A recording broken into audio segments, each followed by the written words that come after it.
জাতীয় পার্টির দুর্গ হিসেবে পরিচিত রংপুর এখন অনেকটাই আওয়ামী লীগের দখলে। জেলার 6টি আসনের 4টি আর পুরো বিভাগের 33টি আসনের মধ্যে 28টিতে জিতেছে আওয়ামী লীগ। এসব আসনে কমেছে জাতীয় পার্টির ভোট। দলীয় প্রধান এইচ.এম. এরশাদ টানা 7বার নির্বাচিত হলেও কমেছে পার্টির জনপ্রিয়তা। নাগরিক সমাজের প্রতিনিধিরা বলছেন, উন্নয়নের ধারায় নিজেদের ভাগ্য পরিবর্তন চায় রংপুরের মানুষ। একাদশ সংসদ নির্বাচনে রংপুর 2, 4, 5 এই 3 আসনে আওয়ামী লীগের সাথে জাতীয় পার্টিরও প্রার্থী ছিল। 30 ডিসেম্বরের ভোটে উন্নত এই আসন থেকে জয়ী হয়েছেন আওয়ামী লীগের প্রার্থীরা। রংপুর 2 আসনে আহসানুল হক ডিউক চৌধুরী নৌকা প্রতীকে পেয়েছেন 1,18,368 ভোট। অন্যদিকে জাতীয় পার্টির আসাদুজ্জামান পেয়েছেন 24,827 ভোট। রংপুর 4 আসনে টিপু মুন্সি নৌকা প্রতীকে পেয়েছেন 1,99,973 ভোট।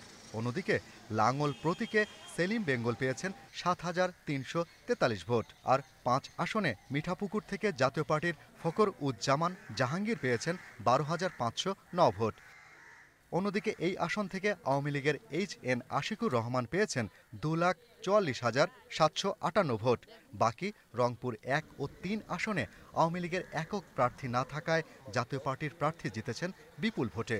জাতীয় পার্টি দীর্ঘদিন এখানে সাংগঠনিক কাঠামোটা খুবই দুর্বল, আর জাতীয় পার্টি এমন নতুন কোনো বিষয় নিয়ে এই জায়গায় হাজির হতে পারেনি যে বিশেষ করে যারা 10 থেকে 15 বছরের মধ্যে ভোটার হয়েছে এই ভোটাররা কোনো কারণে আকৃষ্ট হবে জাতীয় পার্টির প্রতি, এরকম কোনো বিষয় নিয়ে উপস্থিত হতে পারেনি। 10 সংসদ নির্বাচনে এই বিভাগ থেকে 24টি আসনে আওয়ামী লীগ আর জাতীয় পার্টি পেয়েছিল 7টি আসন। এবার একাদশ সংসদ নির্বাচনে রংপুর বিভাগে পঞ্চগড়, ঠাকুরগাঁ, দিনাজপুর, নীলফামারী, কুড়িগ্রাম, লালমনিরহাট, গাইবান্ধা এলাকায় 32টি আসনে হয়েছে ভোট। সেখানে ক্ষমতাসীনরা পেয়েছেন 28টি আসন, বেড়েছে গতবারের তুলনায় 4টি আসন। জাতীয় পার্টি পেয়েছে 6টি আসন, ফলে 1টি আসন কমেছে।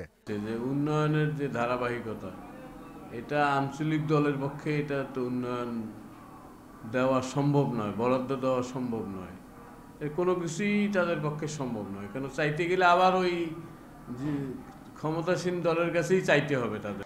সরকারের নেয়া 100 বছরের ডেল্টা প্ল্যান নিয়ে কাজ শুরু হয়েছে রংপুরে। তাই এলাকার উন্নয়নের স্বার্থে আওয়ামী লীগের রাজনীতিতে আস্থা রাখছেন রংপুরবাসী। Shahriar Anirban, Independent News, Rangpur.